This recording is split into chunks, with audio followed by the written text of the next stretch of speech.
మహాభక్త విజయం. కలియుగంలో భగవంతుడిని ప్రత్యక్షంగా దర్శించిన వారి జీవిత చరిత్రలు మనం చెప్పుకుంటున్నాం కదా. ఇప్పుడు మహాభక్త తుకారాం. క్రీస్తు శకం 17వ శతాబ్దంలో పూనాకి వాయవ్యాన దాదాపుగా 27 కిలోమీటర్ల దూరంలో ఉన్న దేహు గ్రామంలో బాలేజీ మోరే కనకాబాయి అనే దంపతులు ఉండేవారు. కావడానికి శూద్ర కులస్తులే అయినా విఠోబానే తమ ఇలవెల్పుగా భావించి ఆరాధిస్తూ శుచి శుభ్రతలని మడి మర్యాదలను పాటిస్తూ ఉండేవారు. బాలేజీ వర్తక రంగంలో ఉంటూ కావలసినన్ని సిరి సంపదలు సంపాదించాడు. ఆ విఠోబా దేవుడి దయ వల్ల అతనికి 4 పిల్లలు పుట్టారు. మొదటి 3 మగపిల్లలు. పెద్దవాడు శాంజా, రెండవవాడు తుకారాం, మూడవవాడు కనాయజీ, కడగొట్టుగా 4వ సంతానం ఆడపిల్ల. కొన్నాళ్లకి బహ్లేజీకి సంసారం మీద విరక్తి కలిగింది. ఇంటి బరువులు, బాధ్యతలు, వ్యాపారాలు పెద్ద కొడుకు అప్పచెప్పి తాను రామకృష్ణ అనుకుంటూ కాలం వెళ్ళదీయాలనుకున్నాడు. కానీ పెద్ద కొడుకైన శ్యామ్జీ కూడా పసితనం నుంచి భాగవత గుణాలు కలవాడు కావడం వల్ల వివాహితుడే అయినా కూడా తనని మాత్రం సంసార పంకంలోకి ఈడ్చవద్దని, తాను అందులో ఇమడలేనని చెప్పేవాడు. ఆ కారణంగా బరువు బాధ్యతలన్నీ రెండవ సంతానమైన తుకారాం పైన పడ్డాయి. నిజానికి తుకారాం కూడా ఈ లౌకిక వ్యవహారాలు ఇష్టపడేవాడు కాదు. నిత్యం భగవన్నామస్మరణం చేసుకుంటూ నిరామయంగా బ్రతికేయాలి అన్నది అతని కోరిక. అయినా తల్లిదండ్రులు, అన్నగారు వీరిని కాదనడం ధర్మం కాదు అనే ఉద్దేశంతో ఇంటి అధికారాన్ని చేపట్టాడు. అప్పటికి అతని వయసు కేవలం 13-14 సంవత్సరాలు మాత్రమే. అయినప్పటికీ కూడా పంపిణీదారులను, ఖాతాదారులను మంచి చేసుకుంటూ అనతి కాలంలోనే తండ్రి ఇచ్చిన సిరి సంపదని 10 పెంచాడు. ఆపాటి వయసులో అతగాడి వర్తక పాటవానికి ఆ పరగణలోని వ్యాపారస్తులంతా ఆశ్చర్యపోతూ ఉండేవారు. ఇలా ఉండగా ఆ కాలానికి అనుగుణంగా అతనికి వివాహం జరిగింది. పైగా భగవత్ సంకల్పం వల్ల కాబోలు 2 వివాహాలు జరిగాయి. పెద్ద భార్య రుక్మిణీబాయి, రెండవ భార్య జిజాబాయి. వృత్తిరీత్యా వర్తకం చేస్తూ, బాధ్యతల రీత్యా సంసారం చేస్తూ, ప్రవృత్తి రీత్యా నిత్యం పరమేశ్వర ధ్యానం చేస్తూ కాలం గడిపేవాడు తుకారాం. అయితే రోజులన్నీ ఒకేలా ఉండవు కదా. అంతా సుఖంగానే గడిచిపోతుంది అని అనుకుంటుండగానే ఒకనాడు తుకారాం తండ్రి బహ్లేజా ఆకస్మికంగా మరణించాడు. ఆ దుఃఖం తట్టుకోలేక అనతి కాలంలోనే అతని తల్లి మరణించింది. తల్లిదండ్రుల మరణం తుకారాం హృదయాన్ని ఆశనిపాతంలా తాకింది. కొద్దిగా వైరాగ్యం కలగనారంభించింది. మెల్లిమెల్లిగా జ్ఞాన గ్రంథాలు చదవాలి అనే కోరిక కలిగింది. అతి చిన్న వయసులోనే వ్యాపారంలో కూరుకుపోవడం వలన, అంతవరకు నేర్చిన విద్య వానాకాలపు చదివే కావడం వలన పునః విద్యాభ్యాసానికి నడుం కట్టాడు. భక్తి జ్ఞాన గ్రంథాలను అదే పనిగా చదవసాగాడు. అతి త్వరలోనే అతని మనస్సు భగవద్గీతలో లగ్నమైపోయింది. ఎప్పుడైతే ఆ విధమైన వైరాగ్య యోగం పుట్టిందో ఆ క్షణం నుంచే వ్యాపారం మీద దృష్టి తప్పింది. తుకారాం యొక్క పరధ్యానం వల్ల అతని దగ్గర పనివారు ముందుగా వ్యాపారంలోని లాభాలన్నీ, ఆ తర్వాత పెట్టుబడిని కూడా క్రమక్రమంగా హరించేశారు. ఇంట్లో వాళ్ళు ఇంట్లో ఉన్నవి మింగేశారు. ఫలితంగా అంతటి ధనవంతుడు కూడా అప్పుల పాలైపోయాడు. కష్టదశ ప్రారంభం కావడంతో అనేక మంది పెద్ద వ్యాపారస్తులు అతనితో గల సంబంధాలను తెగతెంపులు చేసుకున్నారు. అతి తక్కువ రోజుల్లోనే తుకారాం పూర్తిగా దరిద్రుడైపోయాడు. ఆ పేదరికాన్ని భరించలేక అతని పెద్ద భార్య రుక్మిణీబాయి మనోవ్యధతో మరణం పాలైంది. మరింత చెలించిపోయాడు తుకారాం. దైవం పట్ల భక్తి, దేహం పట్ల విరక్తి ఇంకా పెరిగిపోయాయి అతనిలో. ప్రపంచంలో అన్నీ కూడా పోగొట్టుకునేవే తప్ప పొందదగినవి ఏవీ లేనట్లుగా అతనికి అనిపించింది. అమ్మ, నాన్న, భార్య, బంగారం, డబ్బు, దశకం అన్నీ పోగొట్టుకోవాల్సినవే కాబోలు అనుకున్నాడు. ఆ పరిస్థితిలో కూడా రెండవ భార్య అయిన జిజాబాయి ఒత్తిడి వల్ల చనిపోయిన పెద్ద భార్య రుక్మిణి యొక్క నగలన్నీ అమ్మేసి ఆ డబ్బుతో పక్కనే ఉన్న పట్టణంలో చిల్లర దుకాణం ప్రారంభించాడు. అయినా కూడా దృష్టి దుకాణం మీద లేని కారణంగా కొనుగోలుదారులతో సహా అందరూ అతన్ని దగా చేసేవారు. జిజాబాయి తుకారాంకి ఎన్నో విధాల నీతులు చెప్పింది. తాను తన పిల్లలు పస్తుండలేము అని ఏడ్చింది. అయినా కూడా తుకారాం మనసు నిత్యము విఠలా విఠలా పండరి విఠల అని తప్పించిపోతుంది తప్ప భార్య మాటల్ని ఏమాత్రం పట్టించుకోలేదు. ఇలా ఉండగా తుకారాం ఉంటున్న ఊరికి కొంచెం దూరంలో బాలేఘట్ అనే చోట తీర్థమో జాతరో ఏదో జరుగుతోంది. కొంతమంది వర్తకులు వ్యాపారార్థం అక్కడికి బయలుదేరారు. జీజాబాయి తన నగలు కొన్ని అమ్మి ఆ పైకం తుకారాంకిచ్చి వ్యాపారం చేసుకురమ్మని వర్తకులతో కలిపి పంపింది. తుకారం యొక్క కుటుంబ స్థితిగతుల పట్ల జాలి కలిగిన ఆ వర్తకులు తమ పర్యటనలో తుకారం అధిక లాభాలు కలిగేలా సహకరించారు. అతను కూడా ఆనందించాడు. తెచ్చిన సరుకులన్నీ అయిపోవడం వల్ల లాభాల సంచిని తీసుకుని తుకారం ఒక్కడు ముందుగా తమ ఊరికి బయలుదేరాడు. దారిలో ఒక బీద బ్రాహ్మణుడు కనిపించి తన కష్టాలన్నీ తుకారాంకు చెప్పుకున్నాడు. తుకారాంకి అతని మీద జాలి కలిగింది. తక్షణమే తన దగ్గరున్న పైకం మొత్తం అతనికి ధారపోసేసి ఉత్త చేతులతో ఇంటికి చేరాడు. సంగతంతా భార్యకు చెప్పాడు. ఎంత మహా ఇల్లాలైతే మాత్రం ఏమిటి, భర్త చేసిన పనికి మండిపడింది. చెడామడా చీవాట్లు వేసింది. ఎన్ని తిట్టాలో అన్నీ తిట్టింది. అయినా చెల్లించలేదు తుకారాం. ఈ సంసారపు కలతలన్నీ తుకారాం యొక్క తమ్ముడైన కనాయజీకి తెలిసాయి. అన్నగారు మెత్తనివాడే, అయినా ఏదో ఒక రోజున వదినగారు తమ మీద పడిపోక తప్పదని, ఆస్తిలో వాటాన్ని అడగకపోదని ముందుగానే ఊహించాడు. అందువల్ల తనే స్వయంగా తుకారాం ఇంటికి వెళ్ళి, మనకున్న ఆస్తి మొత్తం అప్పుల్లో ఉంది, మన బాకీదారులు రుణాలు తీర్చని కారణంగా మనమే ఇతరుల దగ్గర రుణం చేయవలసి వచ్చింది. అందుచేత బాకీదారులు వ్రాసి ఇచ్చిన రుణపత్రాలు తప్ప చిల్లిగవ్వ చేతిలో లేదు.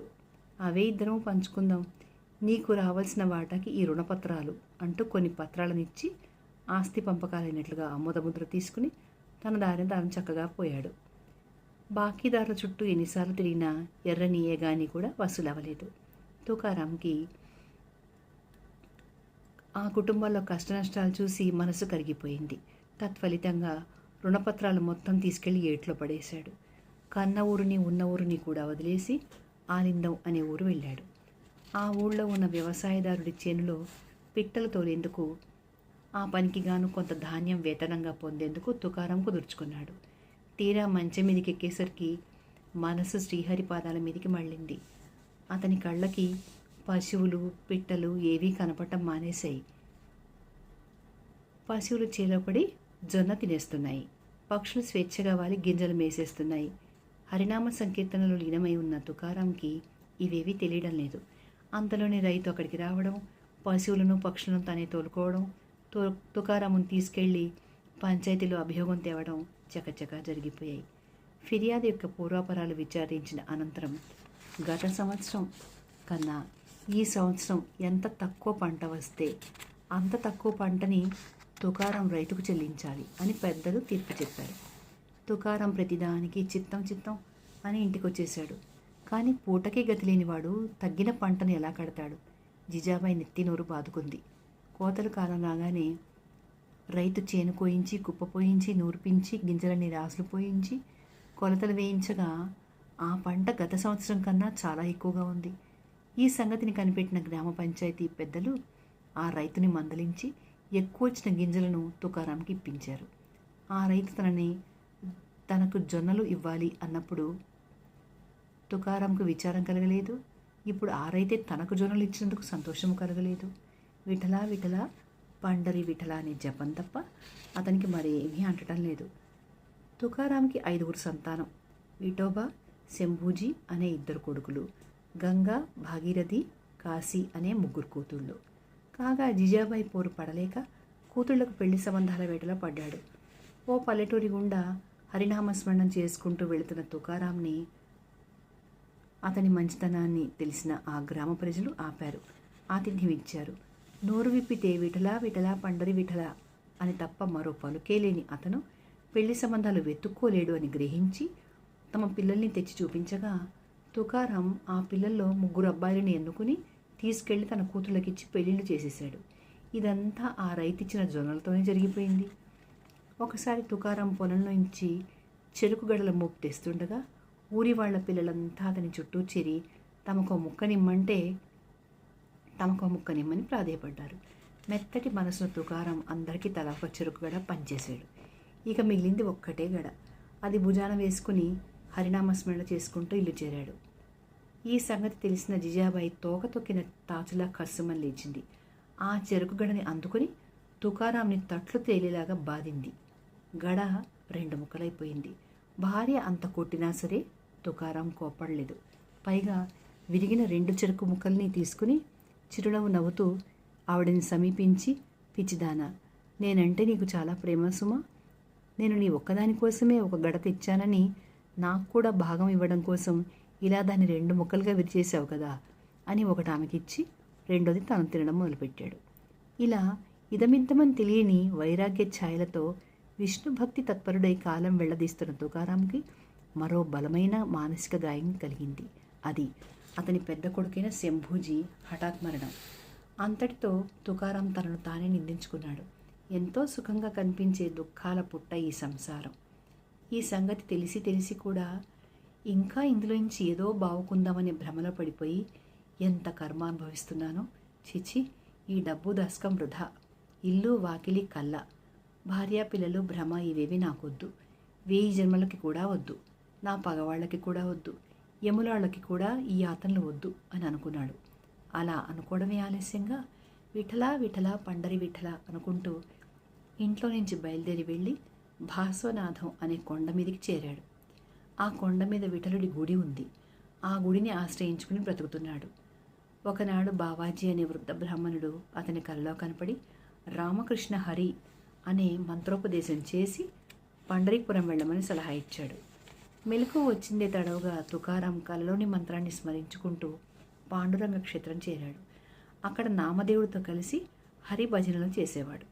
క్రమక్రమంగా తానే భజన కీర్తనలు వ్రాయడం, వాటికి బాణీలు కూర్చడం, సర్వజన సమ్మోహనకరంగా వాటిని ఆలపించడం చేస్తున్నాడు.